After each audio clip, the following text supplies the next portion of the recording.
तर चला मंडळी, आज बनवूया मसाला चिकन। तर सुरू करूया मसाला चिकन हॉटेलपेक्षा सुंदर कसे बनवायचे। चिकन बनवण्याची सुरुवात मॅरिनेशनने करा। प्रथम चिकन स्वच्छ धुवून घ्या। नंतर त्याला हळद, मीठ, लाल मिरची, आलं लसूण पेस्ट आणि दही घालून 10 मिनिटे झाकून ठेवा। नंतर एका पॅनमध्ये 2 चमचे तेल गरम करा।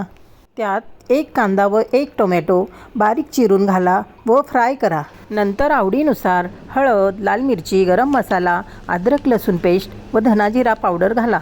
एक सिक्रेट वाटण तेलात परता आणि चिकन घालून झाकण ठेवून एक वाफ आणा। नंतर कस्तुरी मेथी, मीठ आणि कोथिंबीर घालून छान परतून घ्या।